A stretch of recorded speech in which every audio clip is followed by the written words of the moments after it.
wonderful an Easter weekend as I did. We celebrated with the family the entire weekend, which was really nice. We even had our grand puppy here. He's now bigger than our Pit Bull Labrador cross. He's a German Shepherd Collie cross, and they just fight non-stop, not mean-like, but fun, playful wrestling, and you have to throw them out of the house, literally, because they get so rough. Boys, you gotta go outside. A lot of times that was said this weekend. So anyway, but we got to explore the old family farm for my wife this weekend and see the house that her great-great-grandmother lived in. Her great-grandmother was born in. The farm has been in the family since 1839. So on the Finley River. And so anyway, the cemetery is full of all of her family, right? And so on. So it's really kind of an interesting place to take all of your kids to look back onto that past. Does that make sense? Yeah. And even concrete floor with her granddad's name, because he moved on to the grandmother's family farm, right? But he poured a concrete floor in 1939, and so his initials were on that in the steps. It's kind of cool, right? Yeah. So anyway, so I don't know. I thought I'd share that with you. We had a great service at church, which we're still attending by remote. We still haven't been in, and they talk about how full the church was, and makes me a little bit nervous. If you've looked at the COVID numbers, has anybody looked at those lately? They swung back up. They're up about 20% on a 7-day rolling average. So just to let you know that. Be cautious, right? We all saw family this weekend and those types of things. If you know of exposure, let's try to minimize it. They're also showing that the new British strain is affecting younger people. The number of hospitalizations for ages 20 through 29 and 40 through 49 are the ones that are increasing the most rapid. All right, for hospitalizations, and they're showing that that strain has a higher risk than previous strains for people your age. Okay, so just throwing that out there. Whether it makes any difference or not, I hope it does, but just putting it out there. Yeah, this week in class we have a test on Wednesday, chapters 12, 13, 14, is that right? Yeah, 12, 13, 14, and 15? Yeah, 15. Yeah, 12 is organic, 13 is kinetics, 14 is equilibrium, and 15 is waters in solution. Okay, so there are practice exams and handouts on Campus Web. If you have not looked at those, the chapters may not align perfectly, but the content is still the same. Okay, we'll do it electronically in the same fashion that we've been doing it. Okay, so we'll come to class and take it electronically. We do have a classmate who's been quarantined, and so I'll allow them to take that from home while you guys are taking it here. Okay, I see people all want to get quarantined. I saw that. Other things that I have posted, and I have some great people helping me to remember to say this, but I have this weird habit. I will tell someone to remind me, but it's actually putting it into my brain for storage. Does that make sense? Does anybody else do that besides me? That's how I remember things. I ask somebody to remind me. I don't expect you guys to. It's nice when you do, though, because sometimes I am forgetful. But anyway, the thing that I posted was in Unit 2, and it is the poster template for the phosphate project. And so when you get your report done, and you have all of that content organized, then I want it to go onto a single slide. Okay? This is a PowerPoint slide. You notice it has a header, and you would put your title on there, you would put your names, and then General Chemistry 2, College of the Ozarks Point Lookout.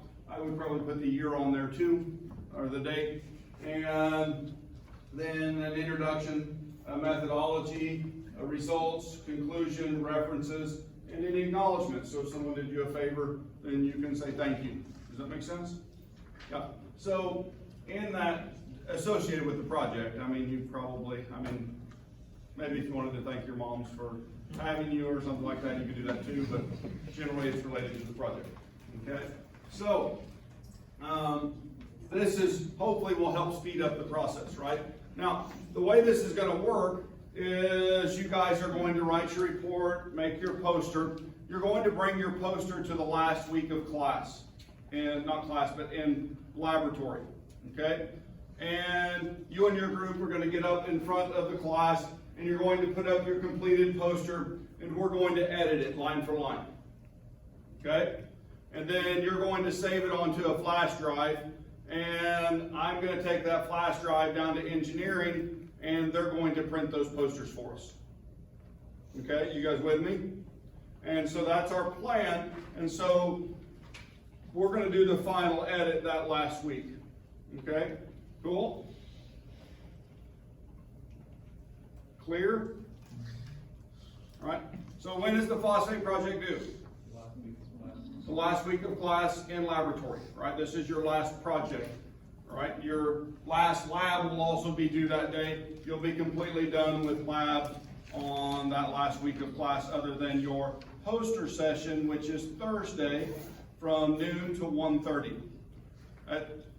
I will let you guys know that we are going to order your lunch. I will print off our class list with your student ID and the cafeteria will provide our lunches as box lunches down at the cafeteria. Is that good? Yeah. So you can slip out at some point, leave your group mates to man the poster, eat, and then come back in. Okay, cool? Yep. Will they charge for commuters? Probably. So if you need to, if anybody needs their name taken off that list, let me know. Just send me an email. Okay. That'd be the easiest way to do it, and then I can cross you off there. Anything else? All right. Remember, for writing the laboratory report, right beside this document is the link for another document, how to write a laboratory report. And so I would take this document literally, I know some people are already doing it, and you make a title page. That'll be in the middle of it, okay? Delete everything else off of that. And then your first part of the next page, right? You can actually put the abstract on the first page too. The first part on the next page would be the introduction, okay? And it should start at the top. And this is the information that goes in it. So I would just enter a paragraph, start typing, and then make sure that I have everything done that's suggested in the tips and hints and those types of things. And then I would select that and then I would delete it. Does that make sense? Yep. And so the template is already here. And your introduction, your methods and materials, your results, your discussion and conclusions, your references, how to cite those, and additional resources if you need more information. Okay? Cool? All right.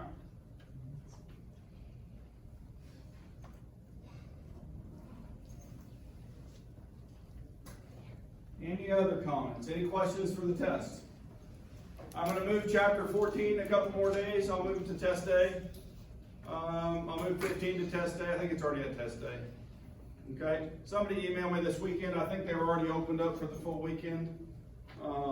If not, then I'll put more time on 13 if you need me to too. Yeah? No? All right. So you guys got quiet. How come you guys so quiet? Excited to learn. The weight of all the things you have to do, right? Alright. Acid-base theory. This whole chapter is on acid-base. It's actually become equilibrium again. You guys the reaction and products over reactants. Now, is that different from kinetics? When I write a kinetics expression, it's the rate, right, equals the rate constant times the concentration to the order, right? But in equilibrium, it's different, isn't it? It's actually the equilibrium constant K is equal to products concentration over reactants concentration, or we could do it by pressure, right? Products pressure over reactants pressure, and so we can work in those two realms to do this. All right, I helped with a couple problems on sapling this weekend. Hopefully they were able to complete those. I don't remember who that was, but anyway, so when we're doing acid-base chemistry, we're going to be doing the same thing. Okay, we're going to look at it in terms of equilibrium, but we need some definitions first. Okay, the original acid-base definition was Arrhenius's definition, and Arrhenius was a Swedish chemist, won the Nobel Prize in Chemistry in 1903, and defined a hydrogen ion, a proton as a donor, and a hydroxide ion, right, or a base as a hydroxide ion donor. Okay. Now that actually definition was changed by Bronsted. Okay, and so Bronsted-Lowry acid-base theory, instead of the base being a hydroxide donor, okay, it became proton acceptor. You guys catch the change there? Right? Because other things beside OH minus can accept a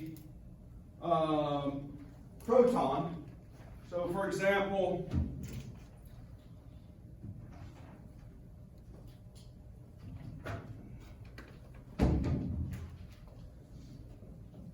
NH3 plus H plus, our proton, acidic proton. Now, I'm writing this in terms of the net ionic, right? I'm not showing everything. So, but what would that yield if I did that? NH4 plus, and what do we call this? This has a name and we work with it all the time. The ammonium ion, right? And so that means that ammonia can accept a proton, and so under this definition it becomes a base. Okay, you guys with me? Now, there's actually a better definition, and we'll get to that here in a second, that fits all acids and bases. We have a tendency to lean on the Bronsted, but in reality, we're using the Lewis definition in chemistry. Okay? Strong versus weak acids and bases. All right? Now, do you guys remember strong and weak electrolytes? Yeah. So, a weak electrolyte only partially disassociates. A weak acid only donates part of its H pluses, okay? A weak base only donates part of its basic part. This is a weak base, okay? So weak acids and weak bases, they don't participate fully, right? Now, that actually leads to another definition. It's called buffers. You guys ever heard of a buffer?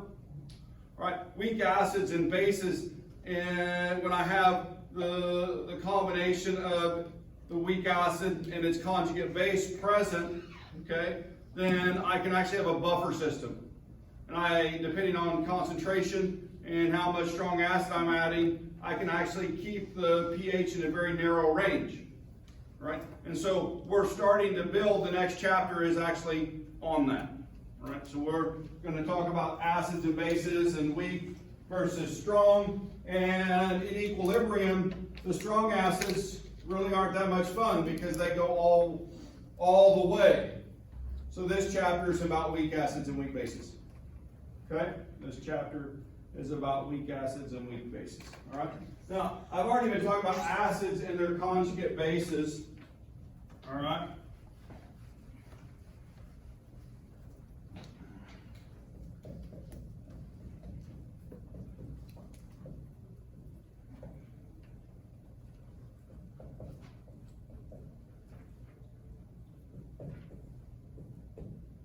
So, in this case, I've got the strong acid, HCl. Okay, you guys with me? This is a strong acid, hydrochloric acid.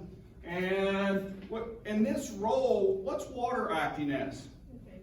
It's acting as a base. Now, help me define that, right? Why is it called a base in this situation? Let's do the Bronsted definition. It's accepting a proton, isn't it? Okay? So when it accepts that proton, then it becomes H3O+, so it's acting as a base. And I've got, this is now, wait a minute, what if I reverse this reaction, or if I could reverse this reaction? Does this have a hydrogen ion to donate? Right? So this is, at this point, the conjugate acid. Okay? And this is a conjugate base, right? Now, when I have a really, really weak base, if I take sodium chloride and put it in the solution, does the sodium chloride change the pH? It does not. Okay? This is such a weak base that when I put it in the solution, it doesn't affect the pH. All right? The conjugate base of a strong acid is extraordinarily weak. Okay? The conjugate acid of a strong base is weak. Okay? The sodium would be that. Okay? For sodium hydroxide. And so anyway, so I want you guys to connect the acids and the conjugate bases and the bases and the conjugate acids and be able to identify those. Okay? Yeah, got to be able to see that, and then it allows us to have conversation. Now, this is actually the best definition of acid-base chemistry because it expands acid-base chemistry to include metals and those types of things. Okay? So a Lewis acid, right, is an electron pair acceptor. An electron pair acceptor, and a base is an electron pair donor. If we think about H+, right, how many electrons does H+ have in its valence shell?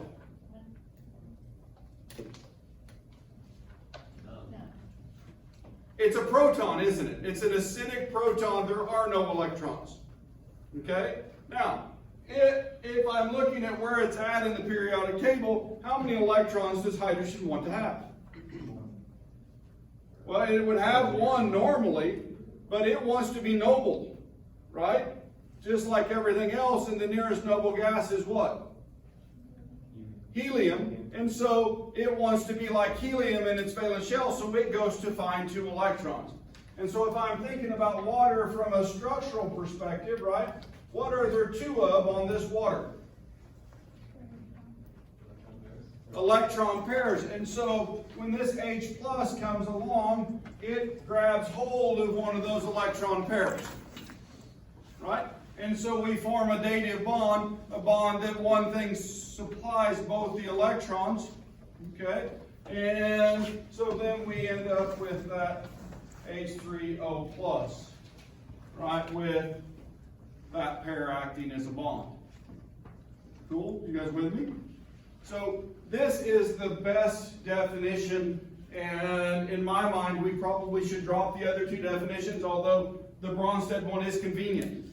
You guys with me? Especially when I'm just talking about aqueous chemistry. But as soon as I get to organic chemistry, then my acid-base chemistry becomes about electron pairs. Okay? I'm not aqueous anymore, and it's not as convenient. Right? And then even metals can act as acids. Okay? And it explains a whole part of chemistry. So anyway, for me, learn this definition. Okay? Know this definition. Also know the Bronsted one so you can have conversation with everybody else. Okay, cool? All right. So anyway, coordinate covalent bond or dative bond is formed when one thing donates both those electrons. All right. So structure-wise, so we've done this reaction on the board already, haven't we? Where we have H+ and NH3. What does NH3 have on it? Structurally draw the Lewis structure of NH3. Draw NH3.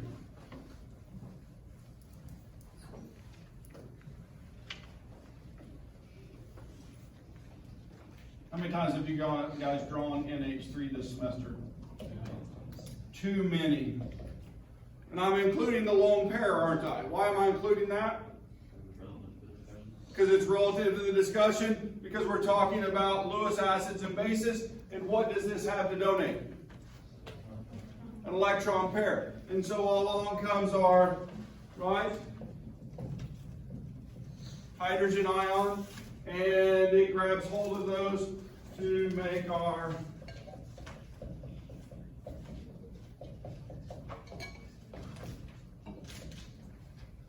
compound. Right? Cool, huh? All right. So below this is another reaction.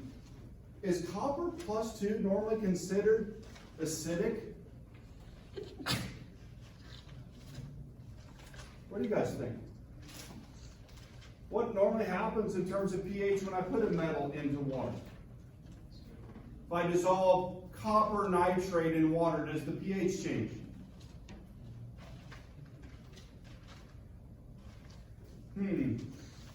Right? So these are extraordinarily weak, but it doesn't mean that in terms of chemistry they aren't acting as acids. Okay? So just think about it in that fashion, and we form this complex. That complex is actually favorable. We made a number of those in the qualitative analysis lab, right?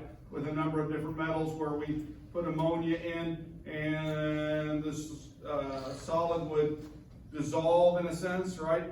It actually would react and form coordinate complexes, and so that chemistry, well, even when we added the hydroxide and being insoluble, was also similar chemistry. So anyway, cool stuff. All right, Lewis acids and bases. All right, now water is amphoteric and can act both as an acid and as a base. Okay, it can act both as an acid and as a base. The top reaction is showing it acting as a base, which we've seen that reaction already, where we make the hydronium ion, and then water acting as an acid, yeah. And so we have the base come along, and it deprotonates the water to make the hydroxide ion. And so, yep. I know this is kind of a stupid question, but I thought water had a pH of 7, making it neutral. So that Pure water okay. has a pH of 7. Okay, pure water. Now, we don't often have pure water. In fact, we'll look at that equilibrium. I mean, literally, that's on, I think, the next slide. I think that's right. Let me see if I got the right order. No, actually, we got a little bit of language first. Can we do some language first, and then we'll do that, okay? We'll talk about that specifically, all right? So anyway, conjugate acid-base pairs. So I've already mentioned this definition once, but if we're looking up here, this is acetic acid, right? Acetic acid is the acid in vinegar. I used a little bit of that this weekend to make some beef pepper stir fry. We didn't have any broccoli, I thought we did. So it became bell peppers, onions, and mushrooms. It's pretty good. And then weaker base than the acetate ion is H2O, and so stronger acid than the weak acid, acetic acid, and then a stronger base than H2O. But if I'm looking at this, this is conjugate pairs, the water and the hydronium ion, and then the acetic acid and the acetate ion. Right? So those are present, and they're present in this situation where I've added this acid to water. Okay, conjugate acid base pairs. And I can shift those equilibriums, a little bit of chemistry, and it's kind of fun. In fact, if I start to put them in order, this is a table which shows the strong acids up here at the top, right? Sulfuric acid, hydrochloric, and nitric acid. And what you see is their conjugate bases. These are strong, and so the conjugate bases are extremely weak, or I said extraordinarily weak, okay? And if I go down to the bottom and I start looking at bases, now, Dr. Easton wants me to tell you this, Dr. Long will probably say the same thing. For organic chemistry, hydroxide is not that strong a base. You guys with me? For organic chemistry, the hydroxide ion is not that strong a base. For aqueous chemistry, it's the strong base. You guys with me? All right. For organic chemistry, the strong bases are a methyl ion, or H minus, right, has an extra electron, and those things really go after, right, a proton, okay, viciously, all right, and so extremely weak acids, all right, and so anyway, if we're going up, then we have the in-betweens, okay, the tweeners. Now, there's actually numbers that are associated with these. You remember the equilibrium constants, K's, right? Well, then we're going to start looking at the strength of these acids with a K value, an equilibrium constant. Ka's for the acids and Kb's for the bases, right? And they're mathematically related through another term called Kw, which is the equilibrium expression for water. And these are some of the values. These are very small to read, just to let you guys know this. And so very strong acids have large Ka's, right? Huge Ka's because they go all the way in one direction. But as I come down this, then what I find is I'm at 10 to the minus 2. And down here for the very weaks, I'm at 10 to the minus 13. In fact, even ethanol or ammonia can act acidic, but their equilibrium constants are so small we don't know the value. Okay? Yeah. Okay, so anyway, so those are up there, the same thing for the KBs, and Ka is the H3O plus, the conjugate base concentration divided by the conjugate acid concentration, and we'll look at this in that relationship through mathematics in a little bit. Okay, so one more time, strong acid completely ionized, weak acid partially ionized. And mixtures of strong and weak acids, the presence of a strong acid retards the dissociation of a weak acid. So if I start adding, if I have an acetic acid solution here and I start dropping in HCl, okay, then what happens is it pushes that equilibrium, Le Chatelier's principle, you guys remember that? So it adds H plus, and when I do that, then it makes the acetic acid that's dissociated accept that proton and forces it to become the acetic acid form, okay, not the ion form, the acetate ion.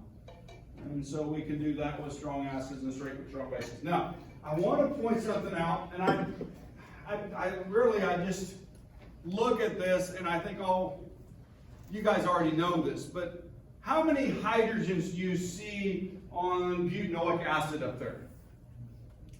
How many hydrogens? There's 7 plus 1. Right? You guys agree with that? So that's 8 hydrogens on that. How many of those hydrogens are acidic? 1. Only 1, right? And how do you identify which one is acidic? It's red. But there's something more to it. What about the structure? What about the structure? Is the structure different by that hydrogen than it is by the other hydrogens? We know that the hydrogens on the left-hand side are connected to carbons. Okay? They have similar electronegativities, and so there's an equal sharing of those electrons between those two. What do we notice about the acidic hydrogen? It's connected to an oxygen, number 1, which is then connected to a carbon, and then what's connected to that carbon? Another oxygen, okay? And so what happens is there's electron withdrawing that pulls those electrons back into that other oxygen. You guys see that? Okay? Or picture that. And so when those electrons are withdrawn, then it makes it easier for that hydrogen to leave. Okay? Makes it easier for that hydrogen to leave. And so when we're looking at this, so if I'm looking here at this compound, are these acidic at all? No, they stay on. Okay? Under the conditions we're talking about, the chemistry that we're doing, those hydrogens don't go anywhere. They stay on the structure. Now, I've kind of assumed that you guys already know that, but in reality, many of you haven't been taught that. Okay? And so you want to look for that structural anomaly where we can get electron withdrawing. Now, if I change that to just methanol,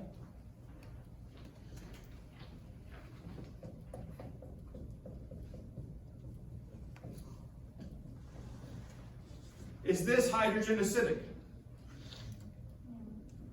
A little bit, right? Much, much, much weaker than that weak acid. You guys with me? But more acidic than these three hydrogens. Okay? You guys with me? And in fact, there's experiments where you can show that these will exchange. Okay? Still wants a hydrogen on there in an aqueous system. Okay? But some cool chemistry has been done there. Alright? So anyway. Cool? You guys kind of hanging on to that? Structure. You guys notice that? Alright. This is back to Caleb's question. And we have an equilibrium up there. I like to write it a little bit differently. Alright, that's more formal on the board. If you guys notice, I'm kind of informal. I like to round things a lot. I like to shorten things down. Okay? And so, if you'll notice, there's two H2Os up there, right? 2 H2O goes to H3O plus OH minus.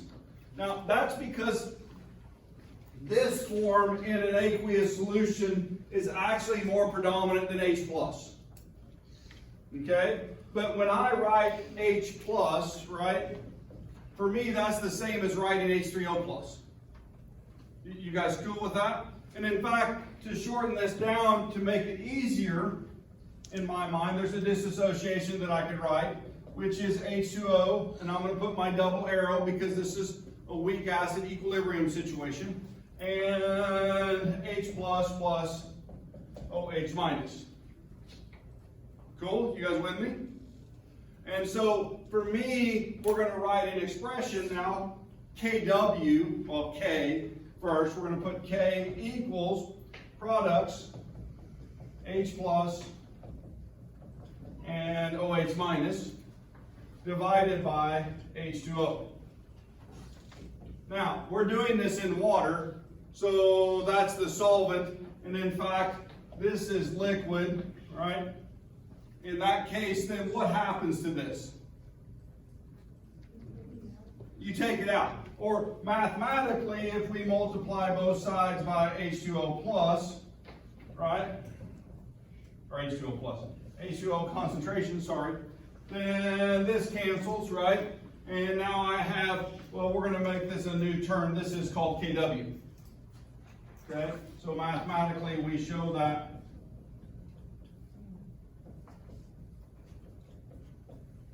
Cool? You guys with me? So KW equals H plus times OH minus. All right, now.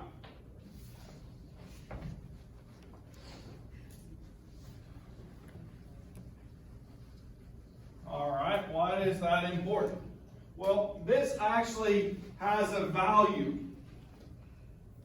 okay, at 25 degrees. Now, this shifts with temperature. I will tell you that. At 25 degrees C, the value for this is equal to 1 times 10 to the minus 14. Okay, cool?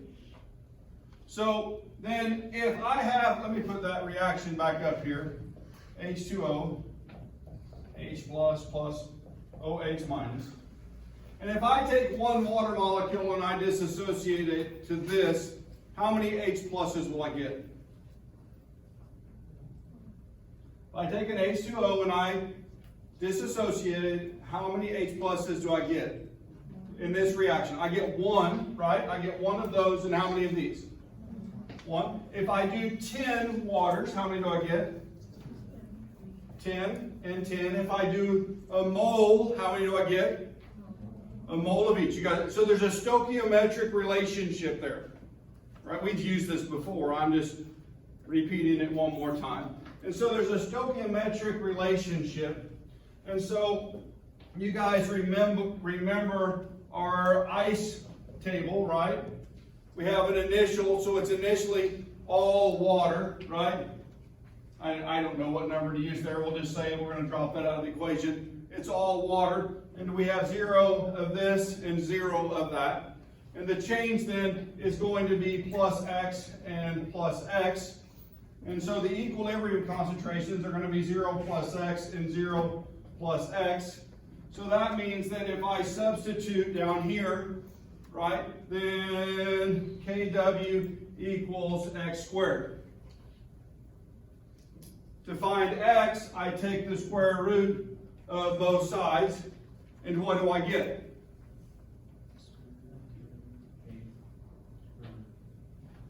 I do the square root of 1 times 10 to the minus 14. Anybody got that?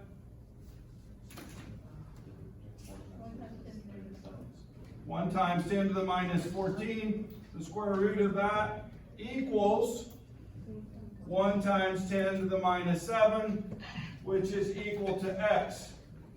Okay? Now, so that means that in this, then when I have water at 25 degrees C, then this is going to be the concentration 10 to the minus 7, and this is going to be the concentration of 10 to the minus 7.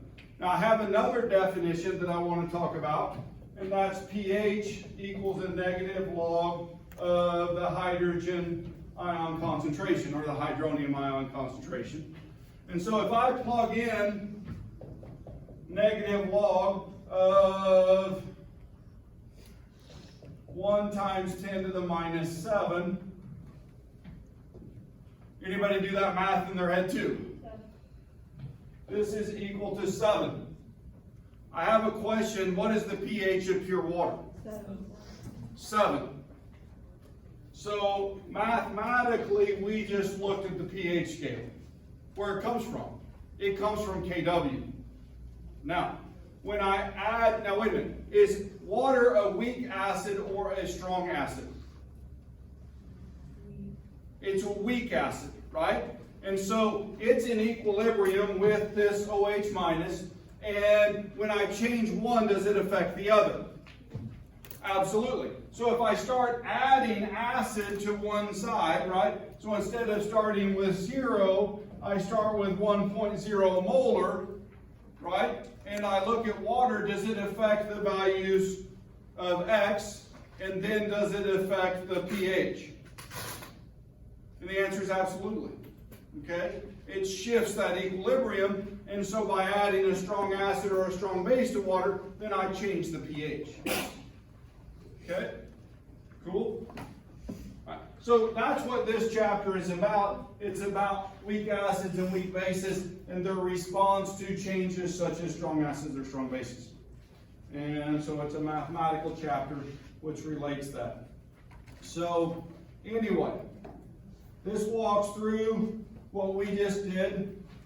Okay? So you look at the top, Kw is the hydronium ion times the hydroxide ion. Remember, H plus and H3O plus are the same thing in my brain. Okay, I know they aren't. All right? But in terms of writing the mathematics. Right? And then, so if that's the case, then the H plus equals the OH minus. And so in that case, it's 1 times 10 to the minus 14. And like I say, I do that a little bit differently, but ultimately get to the concentration of H0 plus is 1 times 10 to the minus 7, and I take the negative log of that and find the pH to be 7. Okay, so if you want to walk through that. All right, so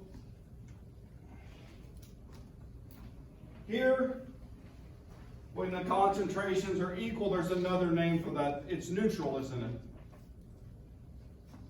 Right? I have a neutral pH when I'm at pH what? 7.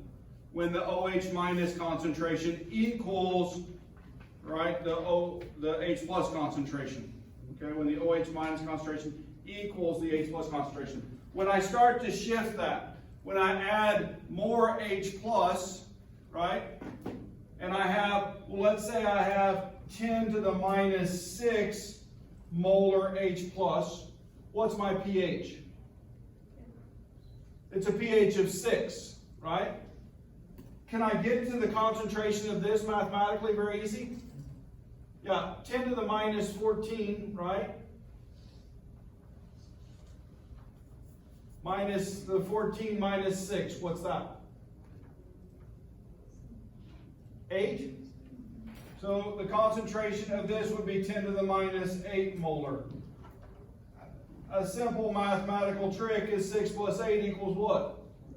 14. So they're mathematically connected, so if I can do a little bit of mental math, I can very easily figure out my OH concentration. Or there's another way to do that, okay? So I just want to show you this because it will make your life easier. Because tests, standardized tests, love pH problems. And so if I take this expression, right, and I take the negative log of both sides.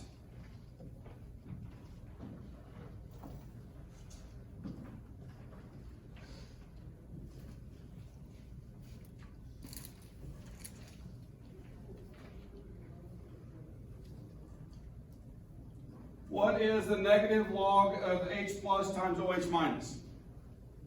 Go ahead and distribute that. So then, now, and I'm going to make another definition, right? What is the negative log in chemistry? What do we use to substitute that? P, right? So negative log equals P. Cool, you guys with me? So if that's the case, then the pH, right? Now remember, when I have something that's negative log and it's in parentheses, right? Then I can distribute those two terms out with an addition sign. Do you guys remember that? Yeah, and so this is POH. Okay, so the pH plus the POH equals, at 25 degrees, equals 14. Right? And so what I just did, if I have a pH or a 10 to the minus 6 concentration of H plus, then my pH is 6, right? And then I know that if I know the pH is 6 and this is equal to 14, 14 minus 6 is equal to 8, right? 6 plus 8 equals 14. And so I can move from any pH to know the POH, or if I know the POH, can I easily move to pH? And the answer is absolutely. Okay? Yeah. The only thing that makes it more complex is to add decimal places. If this were like 4.2 times 10 to the minus 6, then my minus 6, it wouldn't be pH 6 exactly, would it? And so then I need my calculator to get to that. But can I approximate it very closely? Yeah, and if it's asking which is the most acidic based on concentration, that's an easy thing, isn't it? The larger the concentration, the more acidic it is. Cool? All right. So anyway, thinking about these things, right? Back to this slide, that means that when a solution is acidic, when the concentration of H3O plus is larger than 10 to the minus 7. Well, for example, when it's 10 to the minus 6, or 10 to the minus 5, or 10 to the minus 4. And I just did pHs 5 and 4, didn't I? Right? Based on concentration. Okay. And at the same time, when I'm making it more acidic, what's happening to the OH minus concentration? The OH minus concentration has to go down when the H plus concentration goes up in water, okay? Or vice versa, when the OH concentration goes up, the H plus concentration has to go down. They're connected. You can't separate them. All right.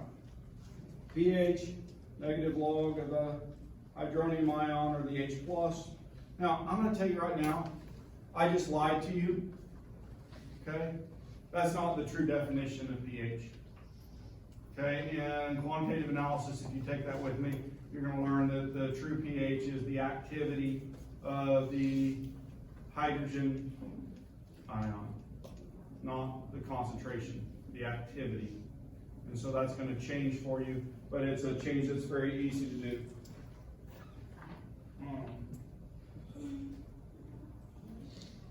POH scale is the same thing, and except with the OH minus, and then when we add those two scales together, then I had some kind of bug crawling on me.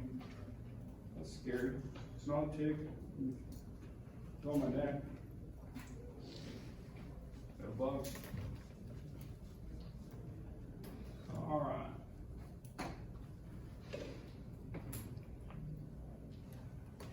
So when I add a strong acid to water, if I know the concentration, can I calculate the pH? I can directly, right? Because the strong acid completely disassociates, and so that means for each H plus I put into the solution, I can account for that in terms of the pH, right? You guys with me? When I do the same thing with a strong base, sodium hydroxide, when I add it, can I count every OH? Will it dissolve completely is the first question. And the answer is yes. Right? So I can count every one very easily. Right? So the pH becomes the negative log of the molarity. Is that the case with the weak acids? And the answer is no. I can't calculate it directly. And so our next adventure is going to do those calculations. It's going to be like the KW calculation we did, except it's going to be KAs and KBs. And we're going to do those next time. This is kind of a neat table to look at extremes, battery acid, stomach fluids, and actually 1.5, I'm going to throw that on there. You guys realize that 1.5 is the record recorded acid rain. It was in Wheeling, West Virginia. 1.5 coming out of the sky, all right? That's like spitting stomach acid on people, okay? A little bit more, less acidic, but for sure, lemon juice. Hey, will lemon juice change the color of your hair, ladies? Yeah, it will, okay? So, and then vinegar, and then wine, tomatoes, black coffee, milk, pure water, blood, seawater, sodium bicarbonate, borax, milk, magnesia, aqueous ammonia, bleach, and here's our good old sodium hydroxide. So we're out of time. I'll pick this up next time, and not next time, Friday, because we have a test next time.